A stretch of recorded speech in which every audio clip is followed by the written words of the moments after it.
और सभी लोग माइक बंद रखें अपने। ओम सहना भवतु सहनौ भुनक्तु सह वीर्यं करवावहै तेजस्विनावधीतमस्तु मा विद्विषावहै। ओम शांति शांति शांति। लगभग ठीक बोला है, कुछ कुछ अभी अशुद्धियां रह गई हैं। वही बोला, वही नहीं होता, वही होता है, वही। ठीक है चल, हाँ वो भी ठीक करना है आगे से ठीक। हाँ जी। और इसीलिए तरीका बता रखा है कि रिकॉर्डिंग सुनते रहा करो, उसका लाभ होता रहता है, सुन के अभ्यास होता रहता है। और जो जो हमारी अशुद्धियां होती हैं उसको हम ध्यान से अगर सुनते हैं अपनी बात को, और उसको भी समझने का तरीका बताया था कि अपनी रिकॉर्डिंग भी किया करो। ठीक है। और रिकॉर्डिंग के लिए आजकल कोई टेप रिकॉर्डर की तो जरूरत होती नहीं, आपके पास मोबाइल है, उसमें रिकॉर्डिंग होती है 1 सेकंड में। हाँ जी। तो रिकॉर्डिंग करके सुनना चाहिए और पता लग जाएगा कि हमारी अशुद्धियां कहाँ हो रही हैं, फिर वो ठीक करना आसान हो जाता है। नहीं तो वैसे नहीं पता लग पाता कई बार कि हम क्या बोल रहे हैं क्या नहीं बोल रहे। जी ठीक है, धन्यवाद। अच्छा, अब हम कहाँ कौन से मंत्र पर हैं ये बताएंगी सरला गुप्ता। हाँ जी, अब मनसा परिक्रमण से पहले कर लिया था सब। मनसा परिक्रमा से पहले कौन सा मंत्र किया था हमने? 8वां मंत्र था ना। हाँ, दूध और उसके बाद बहुत लंबी चर्चा की थी, वो क्या था? हाँ जी, फिर बस वो चर्चा ही हुई थी उस दिन। क्या हुई थी वही पूछ रहा हूँ, क्या चर्चा थी वो उसके बाद परमेश्वर की स्तुति प्रार्थना उपास करते हुए फिर आगे के ये मंत्र बोलने हैं, ध्यान अपना वहीं केंद्रित करना है। और ये बात कही थी, हाँ, गायत्री मंत्र आदि जब लिखा है ना, गायत्री मंत्र आदि से, तो हाँ आदि का मतलब था कि ईश्वर स्तुति प्रार्थना उपासना के जो मंत्र हैं, आप 8 मंत्र चाहे वो उनमें से ले लो, चाहे स्वस्ति वाचन में से लो, कहीं और से लो, आप स्तुति और प्रार्थना उपासना आदि वहां से कर सकते हैं इस आचमन मंत्र को बोलने के बाद जी। उसके बाद अब हम मनसा परिक्रमा के 6 मंत्र हैं, इनको हम प्रारंभ करेंगे। पहला मंत्र, तो पहला मंत्र का पाठ अब कौन करेगा देखते हैं। प्रेम जी करेंगी।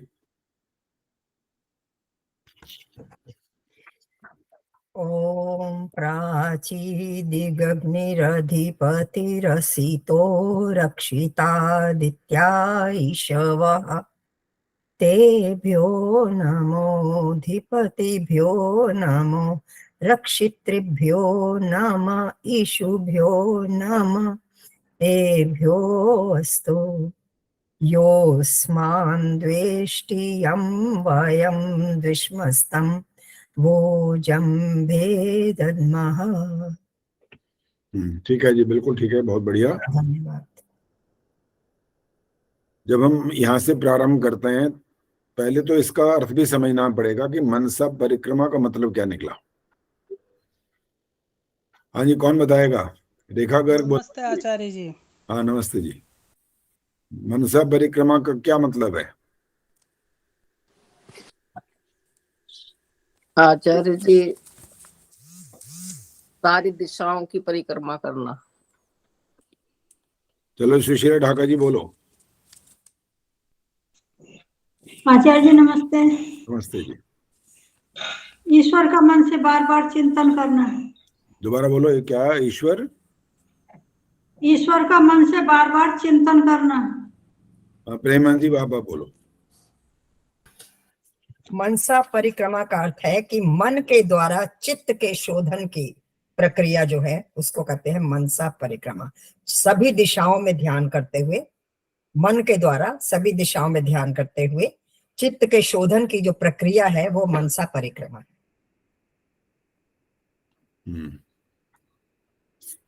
हाँ जी, गायत्री गुप्ता जी बोलो।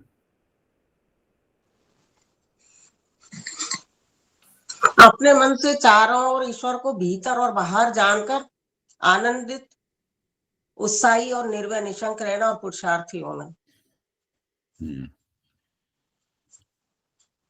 इन मंत्रों में जो बात कही जाएगी अब, और उसके रक्षा के साधनों की बात होने वाली है। उनका चिंतन मनन करना जरूरी है। और हम कोई तो जब मनसा परिक्रमा बेशक बोलते हैं, वो तो कोई ऐसा भी कह देता है कि भाई परिक्रमा करनी है जी। परिक्रमा जैसे घूमना, भ्रमण, ऐसे गोल गोल घूमना जिसको बोलते हैं, कि ऐसा भी करना होता है, मंत्र बोलते जाओ घूमते जाओ। उन्होंने कहा ना भाई ये गलत है, घूमना नहीं होता, आपको मन से कही जा रही है, मनसा, मन के द्वारा। चारों ओर, सब ओर कुछ भी बोल सकते हैं। ईश्वर के गुणों को जो पीछे मंत्र हम कह के आए हैं, अघमर्षण मंत्रों में हमने ये वाली बात कही थी कि उसके जो व्यवस्था है, उसने जो नियम बनाए हैं सृष्टि को चलाने के, बनाने के, और किस तरह से पूरी व्यवस्था चलती रहती है, हर सृष्टि में बिल्कुल एक जैसी व्यवस्था वो बनाता है, उसमें कोई रत्ती भर भी फेरबदल नहीं करता। इस सारे गुणों की जो बात हम पहले कहते आए हैं, तो यहाँ पर आकर के अब उनके रक्षा के साधनों का चिंतन करने वाले हैं। तो सबसे पहले प्राची दिशा की बात हो रही है। प्राची का अर्थ संध्या में क्या होता है और वैसे क्या होता है, अंजू चौधरी बताएंगे।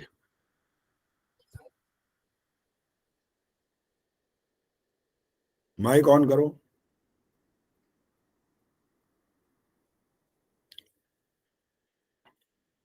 अंजू जी माइक ऑन करो। लेफ्ट हो गई क्या?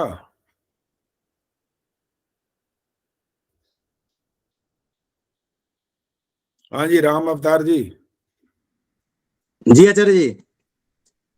प्राची का संध्या में अर्थ और वैसे प्राची का अर्थ एक ही होता है कि अलग अलग होता है? नहीं आचार्य जी, अलग अलग होता है। अच्छा। हाँ, वैसे तो होता है पूर्व दिशा।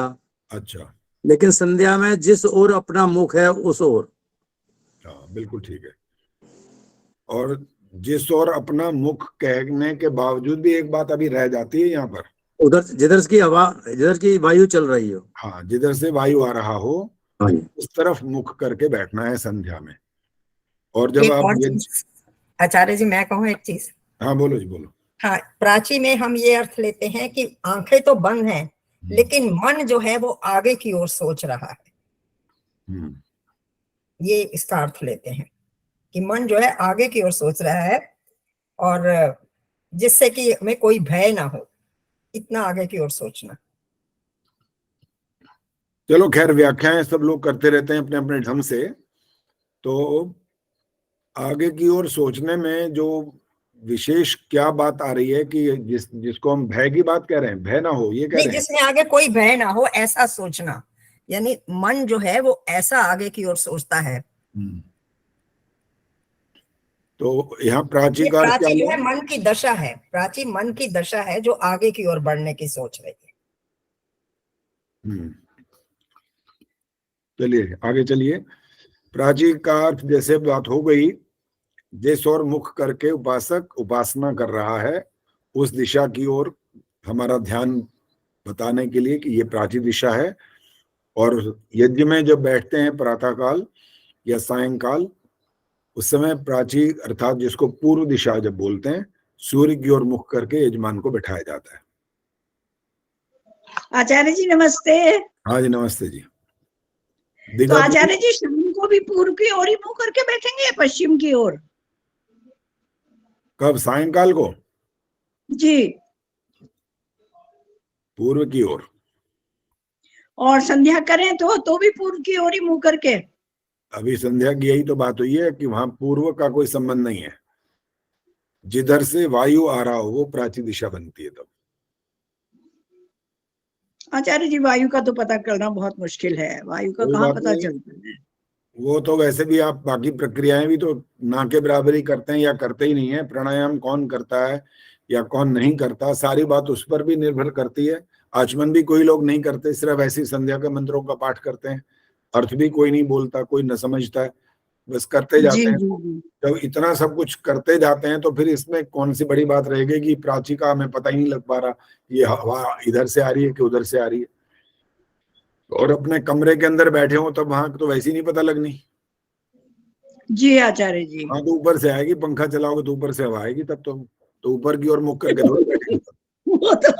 वो तो आएगी आएगी। हाँ, कि जिधर से वायु आ रहा हो तो ऊपर मुख करके ऐसे थोड़ी बैठ जाएंगे, आंखें तो बंद करके बैठना है वहां पर। आचार्य जी नमस्ते। हाँ जी, नमस्ते जी। तो इसलिए यहाँ पर पूर्व दिशा नहीं कह के जिस ओर से वायु आ रहा हो वो उसका अर्थ है। बाकी आप जहां पर बैठेंगे वहां वायु की बात नहीं है, तो आप वैसे जैसे मर्जी बैठ सकें, बैठ जाएं।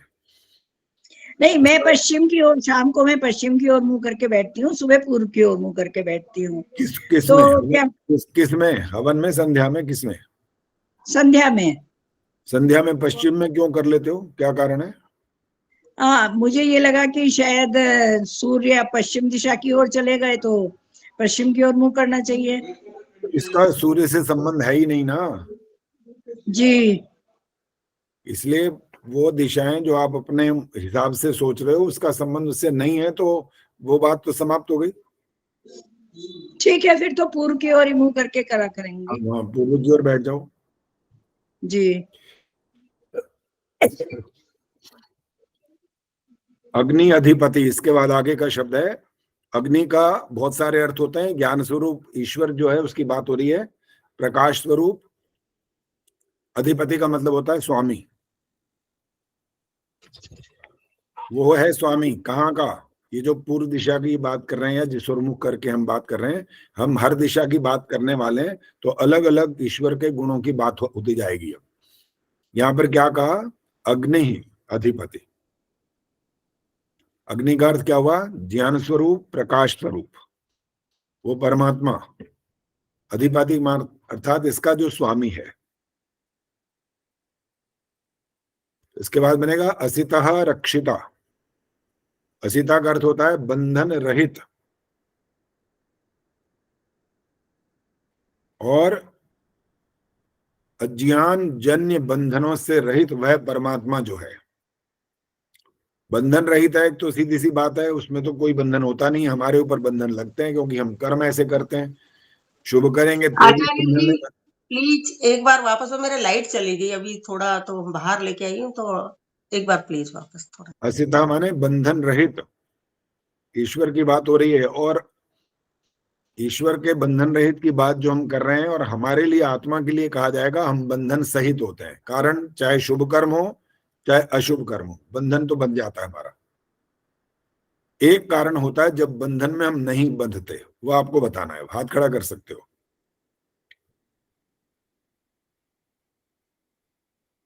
एक राम अवतार जी ने हाथ खड़ा किया, अंजू चौधरी ने, स्वराज गुप्ता, और रवि बालाजी का पता नहीं लग रहा हाथ खड़ा है कि पता नहीं क्या है। हाँ, खड़ा हुआ। रवि बालाजी बताएंगे, बोलिए। हम जब मोक्ष में अगर हम चले जाएं तो फिर निबंधन। अगर कहाँ से चले गए?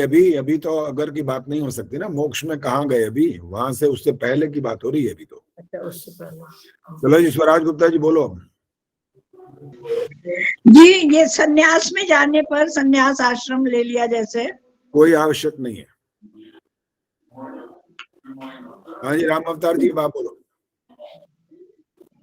आचार्य जी तीनों लोकेशनाओं से अलग होकर के। उत्तर ठीक है, लगभग ठीक है, लेकिन अभी भी वही जो और थोड़ा सा और वैराग्य मिल, विवेक और वैराग्य प्राप्त होने पर। और कोई किसी ने बताना है तो हाथ खड़ा कर सकते हो भी। हाँ, जो चौधरी बोलो। आचार्य जी विद्या ज्ञान प्राप्त कर लेने पर आदमी। ठीक है, वो मिलते जुलते शब्द आ रहे हैं, ठीक है वो भी। और कुछ है तो बताओ। हाँ जी, सुशीला ढाका जी बोलो कुछ।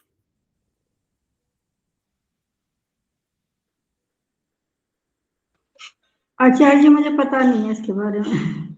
ठीक है।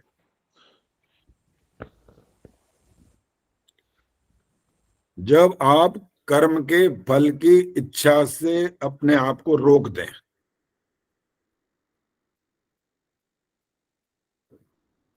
जब तक आपके अंदर इच्छा बनी रहेगी ना कि मैंने बड़ा पुण्य का काम किया, भगवान मेरे को ये देंगे। पाप वाले कर्म के लिए तो आप बोलोगे ही नहीं कभी कि मेरे ये दंड भी दे दे।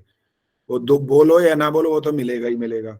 लेकिन अच्छे कर्म के लिए भी जब तक ये भावना बनी रहेगी ना कि मेरे को इसका भगवान बड़ा अच्छा फल देंगे, तब तक बंधन रहित नहीं हो पाएंगे। ये छोड़ना पड़ेगा, इस इच्छा को छोड़ना पड़ेगा। लेकिन अगर कहे ना कि कोई मोक्ष की इच्छा भी छोड़ दे, तो फिर आप उसके लिए प्रयत्न भी छोड़ दोगे, फिर वो आवाज नहीं आ रही छोड़। है? हाँ जी, सबको आ रही है आवाज जी। आचार्य जी की आवाज नहीं आ रही मुझे तो। आ रही है आवाज तो। आवाज आ रही है सबके पास। जिनको नहीं आती है वो एक बार छोड़ के दोबारा से उसको ज्वाइन कर लें, तो फिर संभावना हो जाती है। वो नेट के कारण बनता है कभी कभी। आचार्य जी इसको ऐसे भी कह सकते हैं ना, ईश्वर प्रणिधान होने से। हाँ हाँ, बिल्कुल बिल्कुल बिल्कुल वही है, ईश्वर प्रणिधान। जैसे तेन त्यक्तेन भुंजी था, राम अवतार जी ने बोला ना हाँ कि जी। आपको सारी ऐषणाओं को छोड़ देना चाहिए, योग करो, स्वाध्याय करो, बहुत सारे इसमें सारी चीज जुड़ती जाएंगी अब। हाँ जी, और वैराग्य की शब्द भी उन्होंने शरीर इस्तेमाल किया। मन और इंद्रियों पर नियंत्रण होता है। हाँ, सब सारे कार्य जुड़ेंगे यहाँ पर। तो ईश्वर प्रणिधान उसमें वो है, वो चीज उस सूत्र में ही आता है, ईश्वर प्रणिधानाद वा, और बाकी सारी कर लो, वो करते जाओ। नहीं तो ईश्वर प्रणिधान करो तो भी आपका कार्य सिद्ध हो जाएगा। वो कैसा है? बंधन रहित है, और अज्ञान जन बंधनों से रहित वो परमात्मा सब प्रकार से रक्षिता, माने हमारी रक्षा करने वाला है। आचार्य जी एक प्रश्न है, करूं? बोलो बोलो। कि जैसे हम कह रहे हैं कि इससे रहित होना चाहिए, बंधन से रहित हम तब हो सकते हैं जब कर्म के फल की इच्छा ना करें। लेकिन जैसे हम ये सोचते हैं कि हम जैसे दान करेंगे या कुछ कार्य करेंगे तो इसका फल पुण्य मिलेगा, तो हम ये सोच रखते हैं, तो ये भी तो बंधन में आती है, फिर हमें नहीं रखनी चाहिए। हमारे इसमें अलग अलग होते हैं स्तर। शुभ आचार्य कर्म जी करने नमस्ते। वालों के स्तर। हाँ जी, रचना क्या बोली? नमस्ते बोलिए। अरे बाद में आने वाली नमस्ते मत किया करो भाई, आखिर में नमस्ते होती है दोबारा, तब किया करो बस। बीच में फिर बोलने से व्यवधान बनता है और बात रुक जाती है। अंजू, इसका अर्थ यह है कि जो हमारे अपने अलग अलग स्तर होते हैं ना, हाँ जी। उस कारण से इसको समझना होता है कि एक व्यक्ति जो अभी थोड़ा थोड़ा ये बात समझना शुरू किया उसने कि देख भाई, जो बोएगा वो ही काटेगा, और उसको ये बात ये समझ में आ गई। वो सोचता है कि जो मैं कुछ दान पुण्य कर लूं, मैं अच्छा काम कर लूं, तो मुझे इसका फल अच्छा तो मिलेगा ना। बस यहाँ से वो छोटा सा स्तर है अभी ये। लेकिन जिसका जितना जितना स्तर बढ़ता जाता है, वो इस भाव से बिल्कुल मुक्त होना शुरू कर देता है। वो कहता है मुझे ईश्वर कुछ नहीं चाहिए, बस रोटी खानी है। ये थोड़ी कि रोटी नहीं खानी है मेरे को, कपड़ा नहीं पहनना, या मेरे को संसार में जो हमारे कार्य हैं वो बंद करेंगे ना, वो सब करने पड़ेंगे। लेकिन वो वैराग्य पूर्वक जब आ जाएगा ना, तेन त्यक्तेन भुंजी था, तो है इसका मतलब वही तो है। या इदन न मम भी हो सकता है कि भाई बहुत सारे इसके रिलेटेड सारी चीजें हो सकती हैं। लेकिन वो भावना ये रखनी पड़ेगी कि मेरे को अगर फल की इच्छा बनी हुई है ना, कि भगवान मेरे को इस फल ऐसा दे देना, मैं इसीलिए अच्छा काम करता हूँ, मुझे ऐसा तो नहीं होगा कि आप नहीं दोगे। ये जो भावना जब तक थोड़ा अविश्वास की भावना चलती रहेगी तो फंसा रहेगा इसमें। पूर्ण विश्वास रखना होता है ईश्वर पर, पूर्ण विश्वास, पूर्ण श्रद्धा, तब जाकर के ये सिद्धि आनी शुरू होती है। इसका मतलब समझ रहे हो ना? मतलब ये हुआ कि मंत्र को केवल बोलते जाना, जपते जाने से नहीं होता है कुछ। उसके अनुसार जो कुछ कहा जा रहा है वैसा अंदर भाव पैदा करना पड़ेगा। और इसमें क्या है? हमारी रक्षा करने वाले आएगा आदित्य ईशवः, सूर्य किरणें। सूर्य माने प्रकाश होता है ना, इसको भी ज्ञान से भी इसको रिलेट कर सकते हैं। ये ईश्वर के क्या है? ये बाण तुल्य हैं। ये ईशवा माने बाण।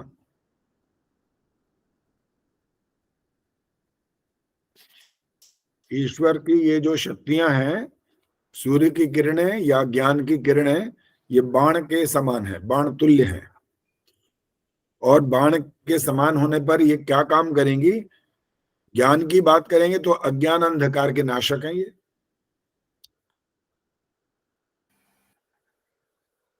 और इससे फिर हमारी रक्षा होगी।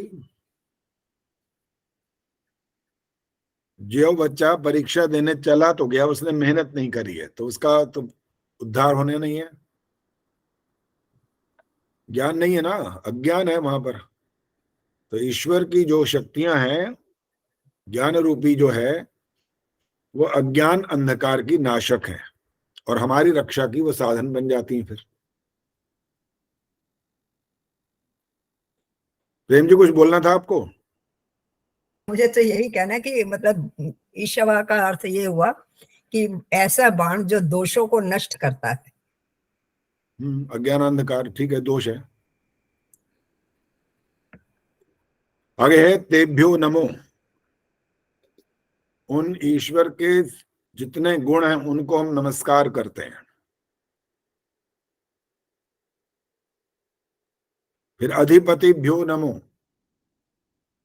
ईश्वर के जो अधिपति माने स्वामी वाले, स्वामित्व वाले गुण हैं, ईश्वर के जो स्वामित्व परक गुण हैं उनको हम नमस्कार करते हैं।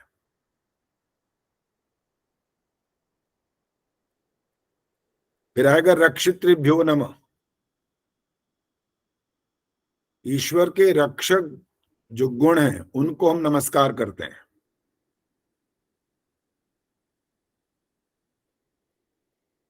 ईश्वर के रक्षक गुण कौन से आपको याद आते हैं इस समय? एक दो हाथ खड़े होते हैं बस। उर्मिल शर्मा बोलो। ईश्वर सर्वशक्तिमान, सर्वेश्वर, सर्वंतर्यामी, सर्वव्यापक, सर्वज्ञ, निराकार, सारे गुण है आचार्य जी ईश्वर के। ठीक है, प्रेम जी आप बोलो।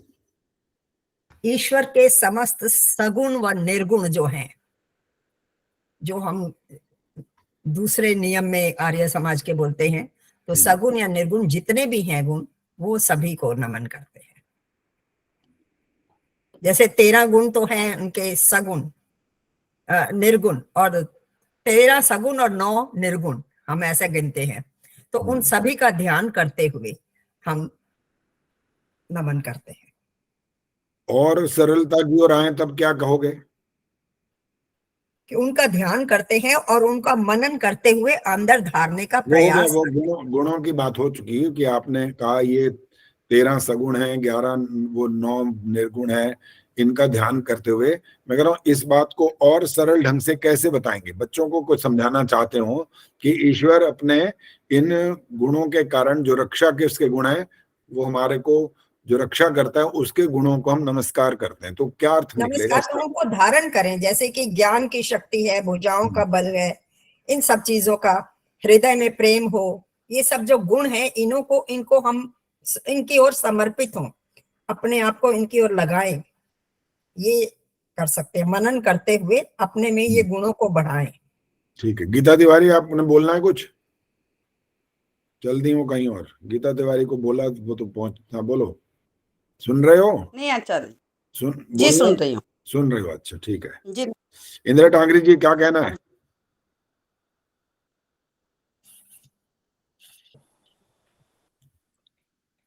जी आचार्य जी, ईश्वर के गुणों को ही चर्चा कर रहे थे।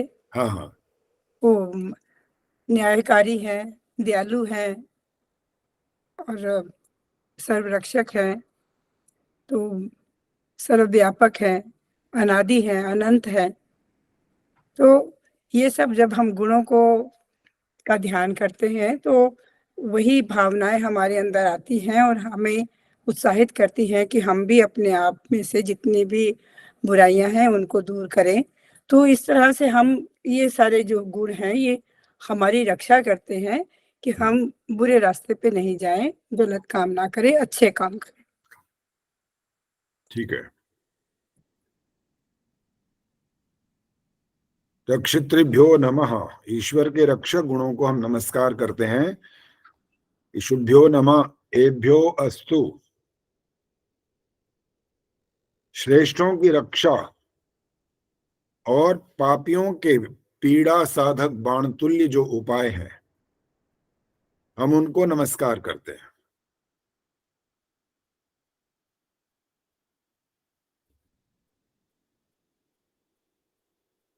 एक पॉजिटिव शब्द जब बच्चों को हम कोई बताते हैं तो कभी कभी नेगेटिव भी साथ बता देते हैं कि ऐसा करो और ऐसा मत करो। तो इसमें हमने क्या यहां पर बात कही अभी, श्रेष्ठों की रक्षा, और इससे विपरीत क्या, पापियों को जो पीड़ा साधक बाण तुल्य जो उपाय हैं उनको हम नमस्कार करते हैं। ईश्वर की शक्तियों की बात कर रहे हैं। यो अस्मान द्वेष्टि, जो कोई हमसे द्वेष करता है,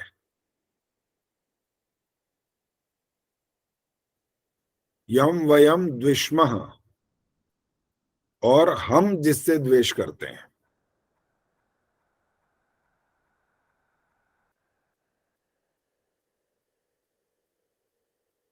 द्विष्मस्तम वो जंभे दध्मः,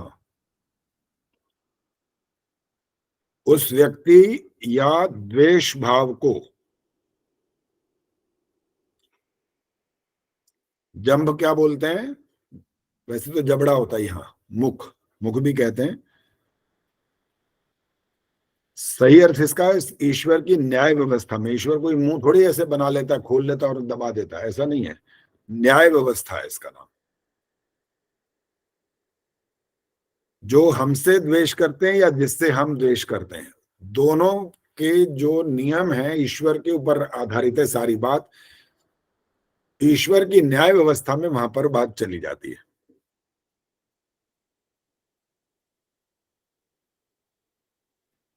कभी कभी हम जब सांसारिक उदाहरण देखते हैं ना, तो एक न्यायाधीश था, वो न्यायाधीश रोज फैसले कर रहा है और दंड की व्यवस्था उसके हाथ में होती थी, और देखता था कि कितना जघन्य अपराध है तो उसको मौत की सजा भी देता था।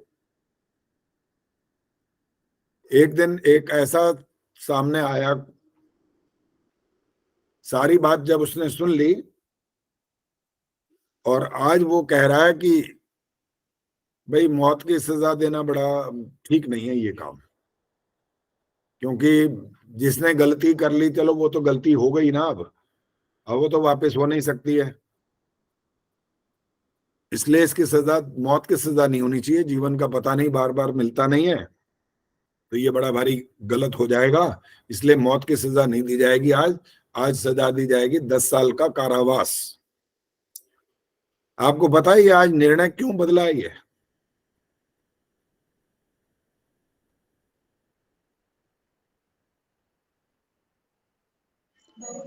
आचार्य जी, जीवन अपने हाथ में नहीं है इसलिए बदला होगा, जीवन तो ईश्वर के अधीन है।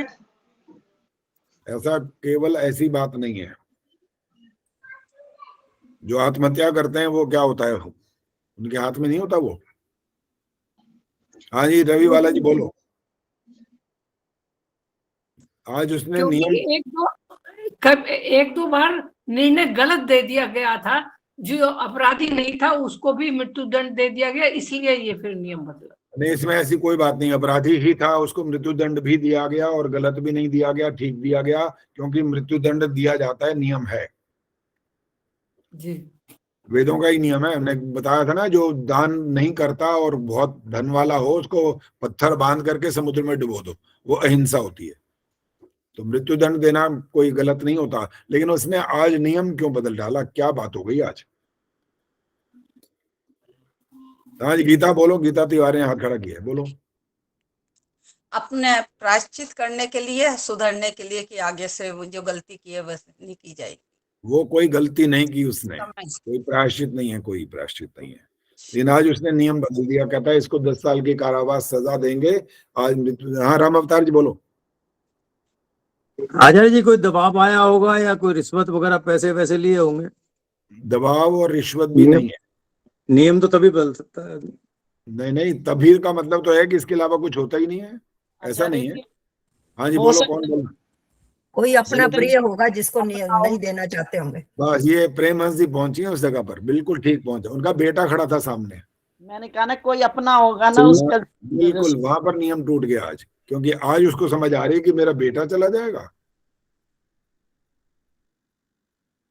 यहाँ नियम इसलिए टूट गया, कहता नहीं ये तो बहुत बड़ा अपराध हो जाएगा, अगर मौत की सजा देना तो बड़ा गलत काम होता है, अच्छा नहीं होता। ये तो आज वो नियम बदल रहा है। जब तक दूसरे थे तो वो नियम ठीक लग रहा था, और आज अपना बेटा सामने खड़ा है तो आज नियम खराब लग रहा है उनको। तो यहाँ पर जो बात की है ना, योस्मान द्वेष्टियम वयम द्विष्मस्तम वो जम्बेदमा, आपके लिए और मेरे लिए, सबके लिए बोला गया है। चाहे हम किसी से द्वेष करें, चाहे हमसे कोई द्वेष करे, सबको आपके मुख में सौंपते हैं, अर्थात न्याय व्यवस्था में देते हैं। ये होता है असली नियम। क्या इसमें ये नहीं है कि मेरे सामने कुछ ऐसा आ जाए तो मैं आज बदल जाऊं, और जो दुनिया कर रही है तो बिल्कुल गलत है जी, इसको तो और मारो। तो नियम बिल्कुल एक ही रहता है ईश्वर का, बदलता नहीं है कहीं भी।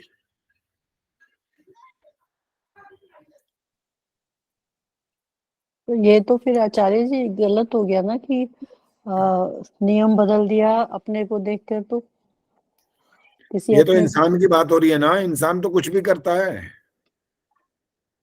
ये तो जिसने गलत किया वो मनुष्य है ना, वो कोई ईश्वर थोड़ी है। हम तो ईश्वर की बात कर रहे हैं, उसकी न्याय व्यवस्था बिल्कुल चलेगी। वहां कोई कोई तेरा मेरा नहीं होता, वहां कोई भाई भतीजावाद नहीं चलता, वहां केवल नियम चलता है बस। मैदानी समझ में आया अब? जी, एक जो आपने हमने बुक दिया आपने विचार मंथन, उसमें एक 72 नंबर प्रश्न है, आर्य समाज का दूसरा नाम लिखिए। अब पहले कैमरा भी ऑन रखो। हाँ, क्या बोला? आर्य समाज क्या? दूसरा नियम, दूसरा नाम लिखिए। दूसरा नाम लिखा है? हाँ जी। नियम नहीं लिखा? नहीं, वही मैं पूछना चाह रही थी कि ये उसके ना, और ये लिखा है कि उत्तर क्या ईश्वर है? सच, ईश्वर सच लिखा आचार्य जी है, दूसरा नाम लिखिए लिखा है। नहीं, कौन जवाब दे रहा है? एक और।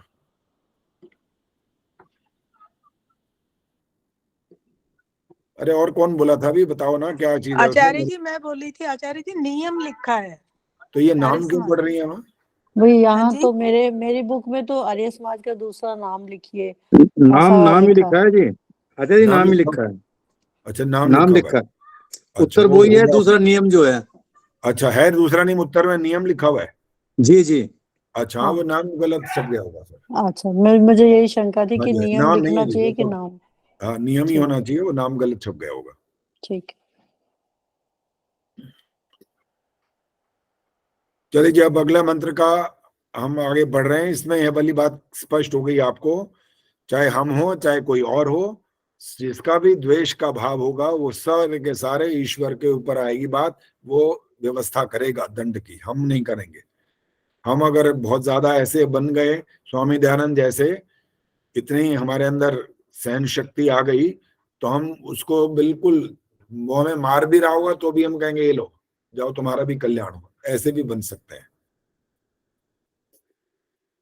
स्वामी जी ने तो ये किया था ना, उन्होंने तो 500 रुपए की थैली दे दी थी उसको, जगन्नाथ को, जबकि जगन्नाथ ने उनको विष पिला दिया था, कांच घोल करके दूध में। आचार्य जी उस हाँ जी। टाइम तो 500 रुपए बहुत ज्यादा होंगे। बहुत ज्यादा क्या हो, तो समझ लो कि कम से कम 5 लाख तो ना भी हो, लेकिन कम से कम लाखों में तो पहुंच ही हाँ जी। जाएंगे। इतनी बड़ी रकम थी उस समय। होंगे आचार्य जी, 5 लाख ही होंगे उस समय तो। होंगे 500 होंगे, कोई बात नहीं, अभी कोई हिसाब किताब नहीं लगा सकते इसका। आचार्य जी बोलो।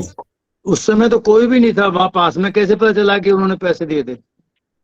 उनके पास पैसे, इसका मतलब होंगे ही नहीं कभी, ये कहना चाहते हो?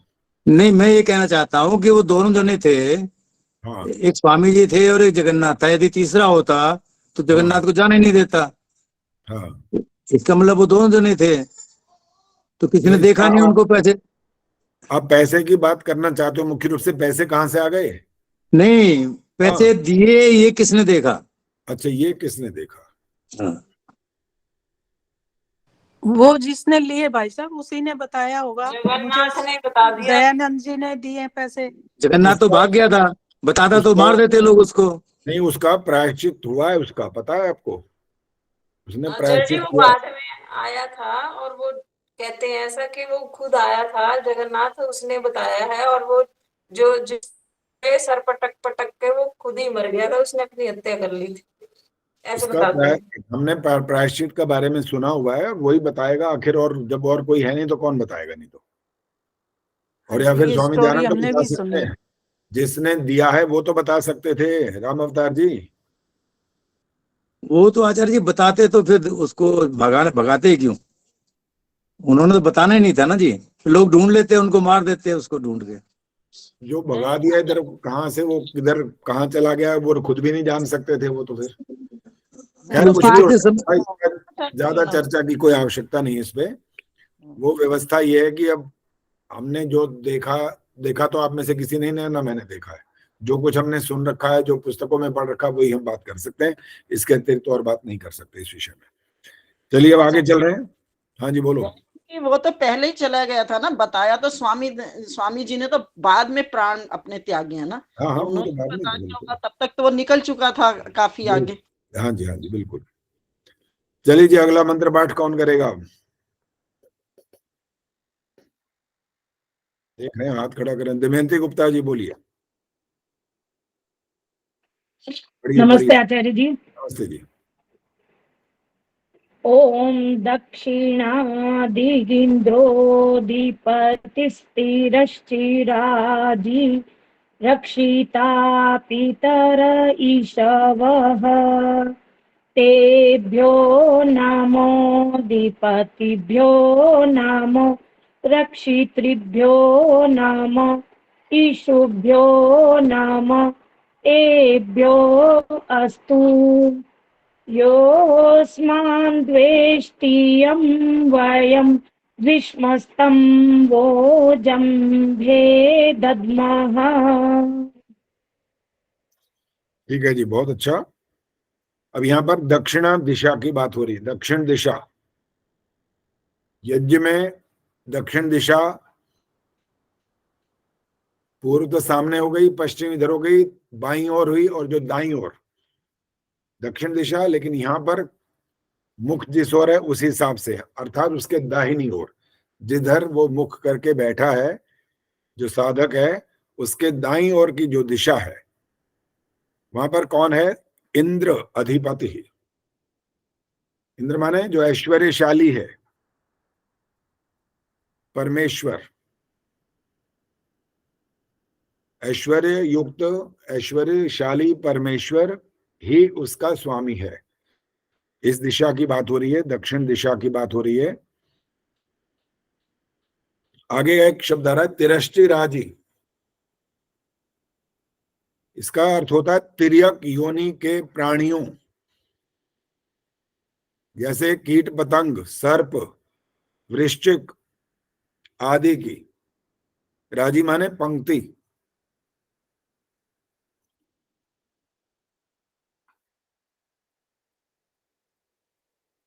तिर्यक योनियों के प्राणियों अर्थात कीट पतंग, सर्प, वृश्चिक आदि की पंक्ति से रक्षा करने वाला वह परमेश्वर है।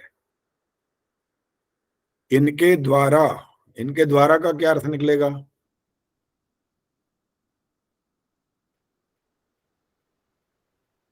इनसे और इनके द्वारा, इसमें फर्क हो जाता है। राम अवतार जी बोलो। उनसे तो ये है कि उनसे हमें बचाता है। उनके द्वारा का मतलब ये है कि उनके द्वारा हमारी रक्षा करता है, कि वो पोल्यूशन को, वातावरण को शुद्ध करते हैं, तो उससे हमारी रक्षा होती है। हाँ जी प्रेमानंद जी बोलिए। ये कीट पतंग जो है टेढ़े मेढ़े चलने वाले, ये हमारी फसल को उपजाऊ बनाते हैं, उसमें उपयोगी होते हैं, इसलिए इनको कहा है कि वो उनसे रक्षा करता है। यानी कीट पतंग भी हमारी रक्षा करते हैं। हाँ बिल्कुल बिल्कुल, बहुत सारे जीव जंतु हैं जो हमारी रक्षा करते हैं और हानिकारक भी होते हैं। जैसे आपको जब ये घर के अंदर रहने वाले जो होते हैं छोटे छोटे जीव, कहीं कहीं खटमल होते हैं, आजकल तो खटमल दिखते हैं कहीं भी, और मच्छर तो होता ही है अभी भी। वो जब काटते हैं, डेंगू और ये सब, पहले मलेरिया आदि बुखार हो जाते थे, तो इनसे रक्षा की जो बात है, इन हानिकारक जो है वो हमारे लिए ठीक नहीं है, और जो हमारे लिए लाभदायक है उनके द्वारा हमारी रक्षा करता है। यानी ये हमारी भूमि को फर्टिलाइज करते हैं, इसलिए। हाँ जी बिल्कुल। जो कविता के रूप में विद्वानों ने लिखे हुए हैं ना जी, हाँ जी हाँ जी, उसमें उल्टा ही लिखा हुआ है वो, कि इनसे हमें बचाता है। हाँ, वो इनसे मतलब सांप से बचा लेता है ना जी। वो वहां ये कहना चाहते हैं, सांप से बचा लेता है हमको, कीट पतंगों से बचा लेता है, वो ऐसा बोलते हैं। अरे सांप को मतलब वो ईश्वर क्या कहता होगा कि इसको मत काटना, ऐसा कहता होगा, इसका मतलब तो यही निकला फिर। और फिर लोगों को काटता भी है, वो देखा भी है हमने काटते हुए। बिल्कुल, वो ईश्वर की आज्ञा का पालन तो नहीं करेगा वहां पर, उसका तो स्वभाव है, वो जो सामने आ गया उसका पैर पड़ेगा तो काटेगा ही काटेगा, छोड़ेगा थोड़ी।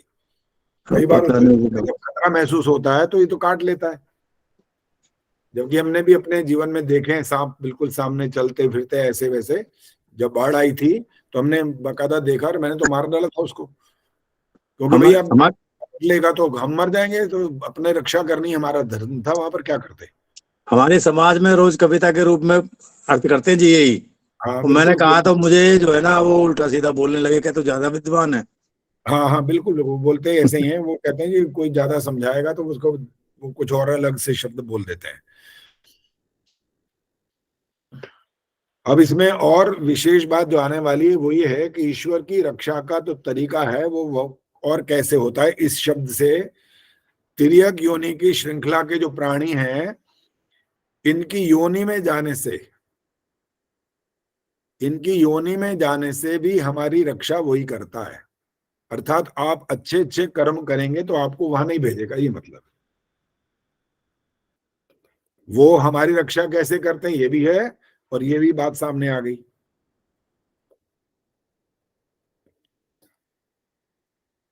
पितरः इषवः। अब पितर कौन होते हैं?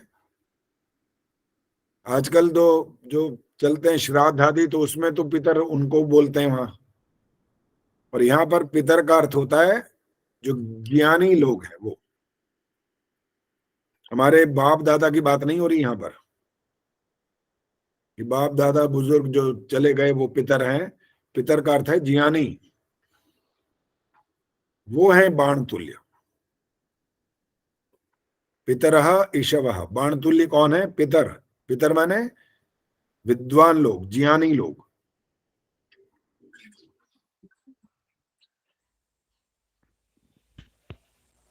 आगे वाले फिर वही हैं, तेभ्यो नमो धिपतिभ्यो नमो। वो सारे के सारे जो भी बात की वो तो सारे वही के वही हैं, उसको दोबारा बार बार नहीं बोलेंगे कि पितर लोग हमारी किस प्रकार से रक्षा करते हैं। अपने ज्ञान के द्वारा हमें जो गलत काम है उनसे बचाते हैं, वो इस तरह से वो हमारी रक्षा करते हैं।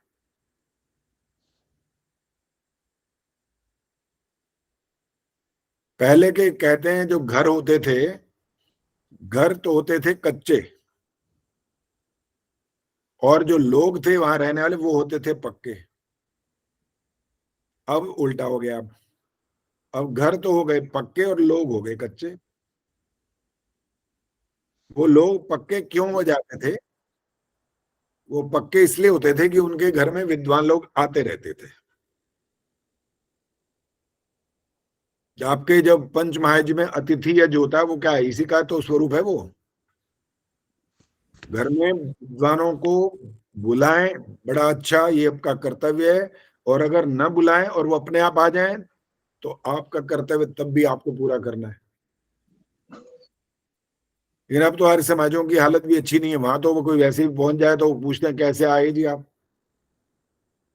ऐसा तक पूछ लेते हैं कि आप कैसे आ गए। ये नहीं कि उनका सम्मान करो, आराम से बैठो, पानी शानी कुछ पूछो और फिर बोलो जी बताइए क्या आज्ञा आपकी। ऐसा तो करना चाहिए ना। विद्वान है वो, कोई आपसे कोई खाने पीने के लिए थोड़ी आए आपके घर में। वहां समाज के अंदर चलते फिरते भी आ जाएं बिना सूचना दिए, तब भी आपका कर्तव्य बनता है कि उनकी सेवाएं ली जाएं, उनका जो लाभ है उठाया जाए, व्यवस्था है। आज तो एक फोन करने की देर होती है आजकल। तो अब तो व्यवस्था है वैसी तो नहीं कि पहले कार्ड छपेंगे, जाएंगे, पता नहीं चिट्ठी पहुंचेगी नहीं पहुंचेगी, वो व्यवस्था की बात ही नहीं अब तो। और वो भी फोन भी छोड़ो, मैसेज डालो, सबको पहुंच गया 1 मिनट के अंदर। और हमारे छोटे भाई जो स्वामी जी विवेकानंद जी हैं, उनके साथ तो कार्यक्रम कई होते ही ऐसे हैं। वो जहाँ पहुंच जाते हैं वहां पर वो कह देते हैं, 1 दिन पहले बता देते हैं कि मैं यहाँ पहुंच रहा हूँ। बस उनकी फौरन जो वहां के मंत्री आदि हैं वो व्यवस्था करते हैं, सबके पास सूचना भेज देते हैं। अगले दिन 100-200 लोग इकट्ठे होते हैं वहां पर सुनने वाले। तो विद्वानों के माध्यम से जो ईश्वर के वो बाण के समान है, वो जो ज्ञान पूर्वक हमारी रक्षा करते हैं। कुटिलता वाले जो कर्म हैं उनसे हमको दूर रखते हैं, और जो उत्तम कर्म है उनको वो ग्रहण करवाते हैं, हमें समझाते रहते हैं। बताते हैं। कभी कभी जैसे आप भी प्रश्न करते हो, तो वो विद्वान लोग जब घर पर आए तो उनसे भी तो वो लोग प्रश्न ही तो करते हैं। कभी कभी कहते हैं हमें समझ नहीं आ रहा जी, अब करें तो करें क्या, ऐसा ऐसा वाक्य बोलते हैं। फिर क्या करें, वो हमारे साथ ऐसा कर रहा है, अब हम क्या करें। फिर वो रास्ता बताते हैं कि क्या करो। बात पूरी सुनते हैं, 1 मिनट में फैसला नहीं सुना देते लेकिन। और जो बिना बात के दोनों पक्षों की बात को बिना सुने फैसला करता है ना, वो फिर विद्वान या बुद्धिमान भी नहीं होता। एक ने अपनी सुना दी अपनी झूठी मूठी की जैसी मर्जी कहानी, और उसने उसके बारे में कहा जाकर मैं जाकर के बताता हूं उसको भी, ये पक्ष जो है ये गलत है। दोनों पक्षों की सुनना चाहिए, फिर जाकर के निर्णय करना चाहिए, ना कि ये कि एक पक्ष सुनो और फैसला सुना दो। आचार्य जी, मैंने पूछूं जी एक बात? हाँ पूछो। जैसे कहीं गलत हो रहा है जी, मान लो हमारे समाज में गलत हो रहा है, हाँ, और हमारे कहने से वो नहीं मान रहे, ठीक नहीं कर रहे उसको, हाँ। तो हमारा हम क्या करें जी? उसी गलत में शामिल हो या जाना बंद कर दें, क्या करें? देखो, वैसे तो सामाजिक सर्वहितकारी नियम पालने में परतंत्र रहना चाहिए, लेकिन वो सर्वहितकारी नियम दूसरे नहीं मानने को तैयार हो रहे ना। नहीं, वो गलत है जी, वो गलत कर रहे हैं ना जी। मैं वही कह रहा हूँ, वो मानने को तैयार नहीं हो रहे। इसके बाद तो हमारी अपनी स्वतंत्रता है। बड़ा मन दुखता है जी वहाँ जो है ना, जब वो गलत बोलने जा रहे हैं। हमारा प्रयास होना चाहिए, प्रयास करने में कोई ये नहीं है कि प्रयास करना गलत है, प्रयास करना चाहिए, समझाने का प्रयास करना चाहिए, बताएं। नहीं माने तो फिर दोषी वो है, आप दोषी नहीं है, आप अपना काम करो। अच्छा, हम जाते रहे? हाँ बिल्कुल जाओ। ठीक। संगठन की भी आवश्यकता पड़ेगी ना, संगठन को छोड़ देंगे तो फिर हमारा कार्य सिद्ध नहीं हो पाएगा फिर। जी ठीक है जी, उचित। किसी एक आधी बात में हमारा जब विचार नहीं मिलता तो कोई बात नहीं, उसको इग्नोर कर देंगे और क्या करेंगे। विचार मिलना आचार्य जी, विचार मिलना अलग है, और गलत करना, गलत अर्थ करना या गलत बोलना ठीक बात है, लेकिन जब आपकी बात को वो नहीं मान रहे तब आप कोई लठ लेके थोड़ी बैठ जाएंगे वहां पर, मानो मानना ही पड़ेगा, ऐसा नहीं कर सकते ना वहां पर। हाँ जी, हाँ जी। तो इसका तरीका तो फिर ये होता है कि अगर जब आर्य समाज के चौथे नियम को आप पढ़ते हो और उनको भी पढ़ाओ या उनको समझाओ, बताओ, तो सत्य के ग्रहण करने और असत्य के छोड़ने में सर्वदा उद्यत रहना चाहिए। जब ये बात सामने आए और उसके बाद भी वो न माने, तो फिर उसका तरीका होता है कि कुछ विद्वानों को बुला करके निर्णय कराया जाना चाहिए। वो आचार्य इसलिए नहीं मानते कि वो उनके सामने विद्वान का अर्थ है, वो कहते हैं भाई विद्वान ने अर्थ कर दिया तो तुम कौन हो भाई, ये है कहानी। अब किसी तीसरे विद्वान से पूछेंगे जी जब वो आएंगे कोई। हाँ हाँ, नहीं, उसमें कभी कभी ऐसा भी होता है ना, एक आधे विद्वान की बात ये वाली होती है, दूसरे विद्वान की बात दूसरी होती है जी, ठीक है ना, तो उसका निर्णय होना फिर संभव नहीं रहता, तो वहां करना पड़ेगा, यही इसका तरीका बचता है फिर। नहीं तो पूरी जैसे पंचायत होती है ना जी, पंचायत माने 5 जो मुख्य व्यक्ति होते हैं, चाहे उनमें योग्यता हो ना हो, पंचायत के बाद सर माथे बस, फिर तो वो एक तरीका होता है। वो मानने को तो यहाँ तैयार नहीं भी होंगे, तो फिर इसकी बात है कि कब तक कौन आएगा, कौन निर्णय करेगा नहीं करेगा, उसको इग्नोर कर दीजिए बस, ये ठीक है। ठीक है जी, उचित। आचार्य जी, आज मैं जयकारा बोल रही थी समाज में, हाँ। तो वैदिक अभिवादन कहा तो एक औरत ने कह दिया राम राम जी। मैं बोली राम राम जी क्यों कह रहे हो? तनु कहती नमस्ते जी बोलो। तनु कहती क्यों, राम राम में क्या बुराई है? मैं बोली अब वैदिक अभिवादन का मतलब नमस्ते जी होता है। तो आज वो मान गई, और ज्यादा जिद करती तो वो लड़ने को तैयार हो जाती, पर आज मान गई वो। अच्छा, आज मान गई है तो बहुत बढ़िया हो गया, तो बहुत अच्छा हो गया काम। ये तो कैसे मान गई, पहले नहीं मानती थी मतलब? नहीं, आज पहली बार ही कहा था मैंने, और भी 2-4, मैं नई आई हूँ फरीदाबाद में, गुड़गांव से। अच्छा। तो और भी कई चीज देखी थी, तो फिर उन्होंने कहा तुम कहाँ से सुन के आई हो? मैंने कहा हमारे गुड़गांव में ऐसा होता था वहां पे। अच्छा। तो उन्होंने कहा अब तुम यहाँ की हो, गुड़गांव का नाम आज के बाद मत लेना, यहाँ जो सिस्टम हो रहा है बहुत अच्छा हो रहा है, तुम ऐसे ही करो। फिर मैं चुप होगी, क्योंकि मेरा समाज में जाने के बाद मेरा मन लगता है, नहीं तो मन नहीं लगता। मकान देखा जब पहले हमने समाज ही देखी थी यहाँ, कि हमारा मन कैसे लगेगा। बात तुम्हारी गोलमोल होगी, मुझे समझ नहीं आ रही बात क्या निकली कुल मिलाकर। उसने राम राम बंद कर दी कि तुम्हें चुप करा दिया, क्या किया? राम आज तो मेरी बात मान ली। आज मान ली, अच्छा। हाँ जी, पहले की बात बता रही हूँ। अच्छा पहले अच्छा, उन्होंने पहले कहा जो भी कुछ हो रहा है वो ऐसे ही करो अच्छा तुम। अच्छा, आज मान लिए। हाँ, आज तो मान ली उन्होंने, हिम्मत करके कही मैंने। चलो बहुत बढ़िया। अर्थ भी बताया, राम राम का अर्थ क्या होता है और नमस्ते का अर्थ क्या होता है नहीं, बताया। बस इतनी बात हुई, फिर वो जब ही चली गई।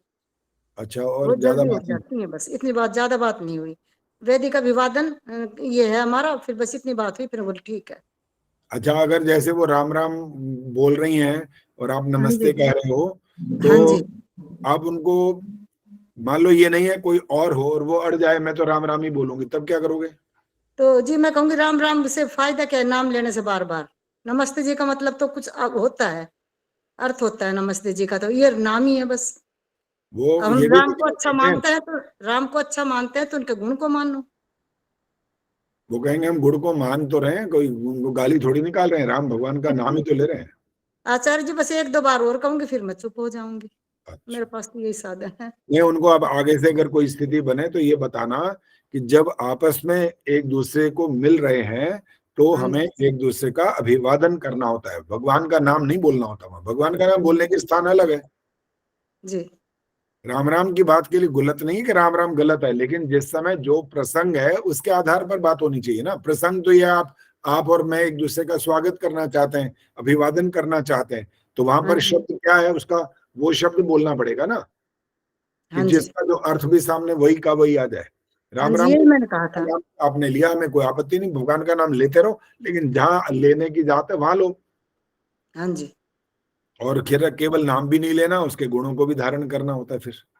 हाँ जी, ये कहा था मैंने उनसे। ठीक है, बिल्कुल ठीक है ये तो। हाँ जी, चलिए आचार्य जी, मुझे बोलो। ना इसका और क्लियर करके बताइए, ये जो दक्षिणा दिगेंद्रो है ना, हाँ मतलब हाँ, समझ तो आगे, पर और अच्छी तरह जरा क्लियर कर दीजिए। दक्षिणा क्या, दक्षिणा नहीं समझ में आया। दक्षिणा माने कोई वो जो धन ले रहे हैं वो थोड़ी हो रहा है।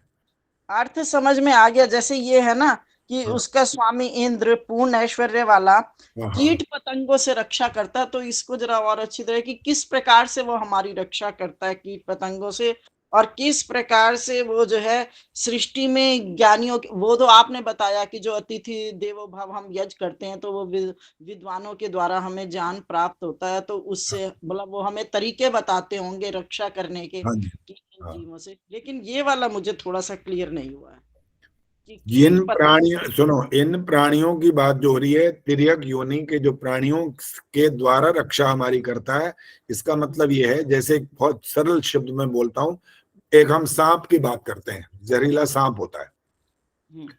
अब जहरीला सांप से रक्षा करता है वाला अर्थ तो ये निकलेगा कि हमारे सामने सांप आ गया और हमने ऐसे हाथ जोड़ दिए और हम बच गए, वो सांप चला गया और आपने अर्थ ही निकाल लिया, देखो हमारी सांप से रक्षा कर ली उसने।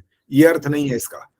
सांप के द्वारा रक्षा करना अर्थ है। वो सांप के द्वारा रक्षा करने का अर्थ ये निकलेगा कि सांप जो ऐसे तिर्यक योनि वाले जो प्राणी हैं वो हमारी खेती बाड़ी में कहीं सहयोग कर रहे हैं, कोई ऐसे हैं जो इस वायुमंडल में से विष को ले रहे हैं, विषैली गैसों को लेते हैं।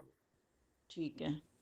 और उन विषैली गैसों को उनका जो भोजन होता है एक प्रकार का, वो उसको जब ले लेते हैं तो हमारे लिए यहाँ जो वायु है वो शुद्ध रह जाती है। ये इसका अर्थ है, इससे रक्षा होती है। अब आ गया।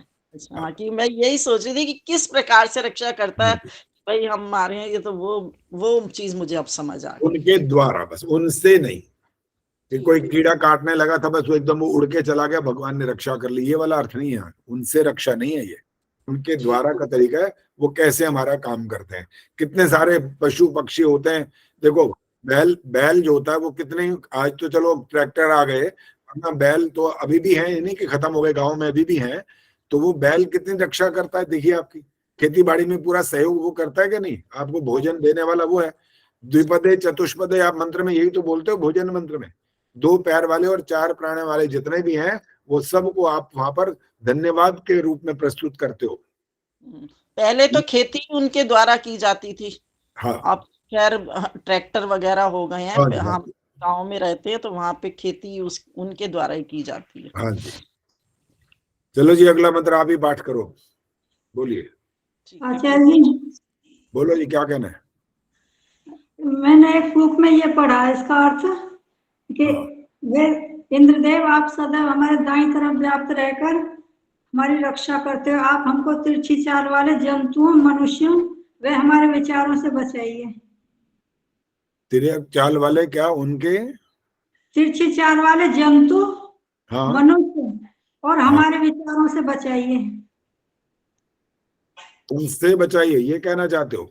हाँ जी। तो उनसे बचाइए का अर्थ टेढ़ी चाल वालों से का अर्थ, चलो मनुष्य का तो कुटिलता वाले आ गया, तिर्यक चाल वाले प्राणियों से रक्षा का अर्थ क्या निकालोगे? क्या अर्थ समझ में आया? बस एक बुक में अर्थ लिखे हुए हैं सब मंत्रों का, बुक में देखो जी सारी बुक्स हैं अलग अलग, सबने फिर अलग अलग अर्थ भी कर दिए। उसी हिसाब से अगर हम विचार करेंगे तो अर्थ ही निकल आएगा कि कर्म करने में स्वतंत्रता समाप्त हो जाएगी। हाँ जी। वो सिद्धांत सामने रख करके करना पड़ेगा ना अर्थ। हाँ जी। ईश्वर किसी को आज्ञा नहीं देता, प्रेरणा नहीं करता वो, जब तक आप आत्मा, मन और मन इंद्रियों को किसी विषय में न लगा ले तब तक। ठीक है, धन्यवाद आचार्य जी। चलो जंजू बोलो आगे। ओम प्रतीचि दिग्वरुणोऽधिपतिः प्रीडाकु रक्षितान्नमिषवः तेभ्यो नमोऽधिपतिभ्यो नमो रक्षितृभ्यो नमः ईशुभ्यो नमः एभ्यो अस्तु योऽस्मान् द्वेष्टियं वयं दुष्मस्तं भोजं भेदद्मः। ठीक है जी, बहुत अच्छा। ओम प्रतीचि दिग्वरुणो, प्रतीचि माने होता है पीठ, जिधर है आपकी पीछे की, आप पश्चिम भी बोलते हैं प्रतीचि को, पश्चिम दिशा। वहां पर उसका अधिपति कौन है? वरुण, सबसे उत्तम और सबके द्वारा वर्णीय, सबसे महान। अधिपति माने इसका स्वामी है।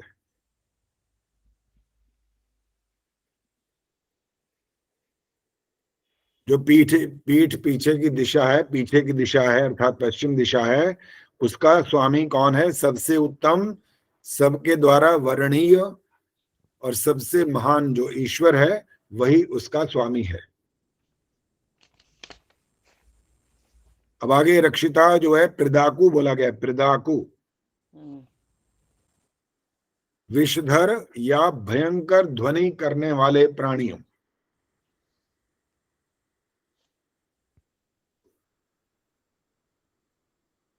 और अगर इसको भक्ति के साथ कुछ कुछ जोड़ देंगे, अगर उपासना से जोड़ देंगे तो वो अर्थ जो पहले भी एक थोड़ा सा बताया था, ऐसी प्राणियों में जाने से हमको बचाने वाला है। ऐसे जो प्राणी है ना इस प्रकार के, ईश्वर की हमारी को रक्षा करने के साधनों के रूप में ये जो ऐसे वाले प्राणी हैं, प्रीडाकु विषधर या भयंकर ध्वनि करने वाले प्राणियों से, तो इनकी योनियों में जाने से बचाने वाला है वो। आचार्य जी। हाँ जी। हमारे कर्मों के हिसाब से हमें योनि मिलती है जी। हाँ हाँ। तो ईश्वर कैसे बचा सकता है हमें योनियों से, यदि हमारे कर्म ही ऐसे होंगे तो? अब जो आप जो इतनी उपासना की बात कर रहे हो, यज्ञ की बात कर रहे हो, पंचमहायज्ञ कर रहे हो, आप पितृयज्ञ आदि कर रहे हो, तो आप ये सब शुभ कर्म कर रहे हो ना जी। ये कि आप मतलब इधर से गोलमाल करते जा रहे हो सब कुछ, और फिर ये सोच रहे हो भगवान हमारे ये मंत्र बोलने से हमें इस योनि में जाने से रोक देगा, ये अर्थ थोड़ी निकालेंगे इसका। जो इतनी बड़ी उपासना की बात शुरू करता जा रहा है, यज्ञ कर रहा है, सारे साधन अपना रहा है, जो योग दर्शन आदि को मानता है, वेदों की उपदेशों को समझ रहा है, उसका पालन कर रहा है, तभी तो ये बात कहने का हकदार बन रहा है। हम तो ईश्वर तो नहीं बचाता ना जी, वो तो हमारे कर्म बचाएंगे ना। एक ही बात है इसमें, आपके कर्म का फल आप स्वयं नहीं ले सकते।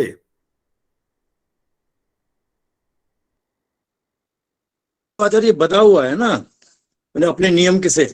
वो वेदकों कभी कभी ना कुछ शब्दों को जो हम चाहते हैं कि हमें ऐसे के ऐसे ही शब्द बोले जाएं, वैसे शब्द नहीं बोले जाते, लेकिन उसका अर्थ वही होता है। एक उदाहरण सुन लो। जब एक व्यक्ति आर्य समाज के नियमों की बात कर रहा है, अपना प्रवचन आदि दे रहा है, कोई स्वामी जी है या कोई बड़ विद्वान है, वो वहां पर खड़ा होकर के एक घोषणा करता है। क्या कह रहा है? आर्य समाज का मंच ये घोषणा करता है, ऐसा बोलता है वो। तो आर्य समाज का जिस मंच पे वो खड़ा है, वो बोल रहा होता है क्या? मंच बोलता है? मंच तो नहीं बोलता, उस पर खड़ा हुआ व्यक्ति बोलता है। तो अर्थ इसमें लगाना पड़ेगा कि ये इसका मतलब क्या निकल रहा है। तो यहाँ पर आपने कहा कि ईश्वर ऐसे कैसे कर देगा भाई? अरे ईश्वर के कर्म के फल की व्यवस्था तो उसके हाथ में है कि नहीं? आप ऐसा कर्म करोगे, आपने वो हे ईश्वर दयानिधि क्यों बोला? फिर बोलते हो, बोलोगे ना? बोलते हैं जी, उसमें तो हमने लगा दिया ना जी। क्या? भगवत कृपया ने जपोपासनादि कर्मणा, तो हमने लगा दिया ना कि कब आमें देंगे आप, जब हम जब उपासना आदि कर्म करेंगे। ये सब जो आवाज नहीं आ रही जी, म्यूट हो गए आचार्य जी। म्यूट हो गया आपका म्यूट हो। हाँ सुनिए, जो आप वहां पर कह रहे हो कि हे ईश्वर दयानिधि, वहां पर आप बकायदा कह रहे हो भगवत कृपया नेन जपोपासनादि कर्मणा, कर्म की बात आप कर रहे हो। इस कर्म, इसके माध्यम से आप यहाँ शब्द बोल रहे हो, तो आप कर्म मान रहे हो वो वाला। और ये जो कुछ इतना अब तक चलता रहा वो सब फजूल हो रहा है, वहां पर वो काम नहीं कर रहा है। इसका मतलब व्यक्ति यहाँ भी तो काम कर रहा है, सारी बात कर रहा है, केवल केवल कह थोड़ी रहा है वो।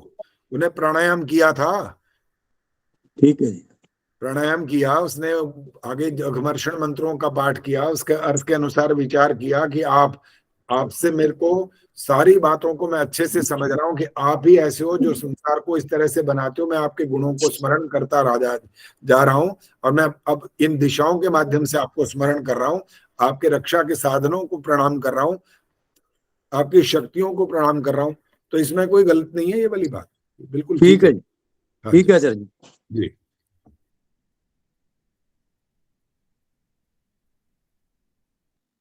हाँ जी, कहाँ चल रहे थे? पीछे वाली दिशा, प्रतीचि, प्रदाकुप विषधर या भयंकर ध्वनि करने वाले प्राणियों से या ऐसे योनियों में जाने से बचाने वाला है। ये जो यहाँ पर हम बात कर रहे थे और आगे बढ़ गए थे। इसके बाद है अन्न मिशवः, भोज्य पदार्थ। अन्न का मतलब गेहूं नहीं है केवल, भोज्य पदार्थ और पेय पदार्थ सब आएंगे भोज्य में। प्राणदायक पदार्थ और औषधियां, ये बाण तुल्य है आपकी, ये हमारी रक्षा करती हैं। भोजन नहीं तो कुछ दिन जिंदा रह पाएंगे, पेय पदार्थ भी नहीं है तो भी कुछ 1-2 दिन शायद काम चल जाएगा, 4-5 दिन भी शायद चल जाए। लेकिन यदि प्राणवायु नहीं है तो तुरंत कार्यक्रम समाप्त हो जाएगा। तो यहां पर उनने पश्चिम दिशा की बात करते हुए ईश्वर के गुणों को ये कहते हुए कि सबसे उत्तम आप हो, वर्णीय आप हो, सबसे महान आप हो, आप इसके स्वामी हो, और आप हमको ऐसी योनियों में जाने से बचाने वाले हो, क्योंकि हम आपकी आज्ञा अनुसार चल रहे हैं। और आपके जो भोज्य पेय पदार्थ हैं ये बाण तुल्य है। ये औषधियां, वनस्पतियां, जो भी हमारे जीवन को बचाने वाले ये साधन है, इनकी बात करते हुए कह रहे हैं ये बाण तुल्य है, जो हमारे जीवन की रक्षा करती हैं। और औषधियां और वनस्पतियों को जब हम बोलेंगे इस मंत्र के माध्यम से, तो हमारे रोगों का नाश करने की योग्यता भी इनके अंदर है, प्राणों को बचाने की योग्यता भी है, रोगों का नाश करने की योग्यता भी इनके अंदर है। अन्न मेषवः, ये है इसका विशेष अर्थ।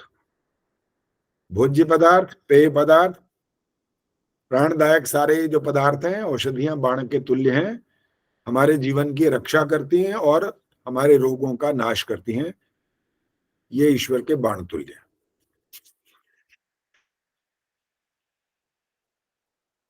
चलिए जी, और अगला मंत्र। हाँ जी, रवि बालाजी बोलिए। जी। ओम उदीची अच्छा रुक जाओ, अभी ये मंत्र नहीं कर सकते, आज मेरे को जाना पड़ेगा, कुछ काम आ गया बहुत जरूरी जी। यहीं पर समाप्त करेंगे और शांति पाठ कर रहे हैं। ओम द्यौः शान्तिरन्तरिक्षं शान्तिः पृथिवी शान्तिरापः शान्तिरोषधयः शान्तिः वनस्पतयः शान्तिर्विश्वे देवाः शान्तिर्ब्रह्म शान्तिः सर्वं शान्तिः शान्तिरेव शान्तिः सा मा शान्तिरेधि। ओम शांति शांति शांति। जो बोले सो अभय। वैदिक धर्म की जय हो। जगत गुरु महर्षि दयानंद की जय। माता की जय। जय। हमारी समाज अमर रहेगा। वेद की ज्योति जलती रहेगी। उनका झंडा ऊंचा रहेगा। वैदिक ध्वनि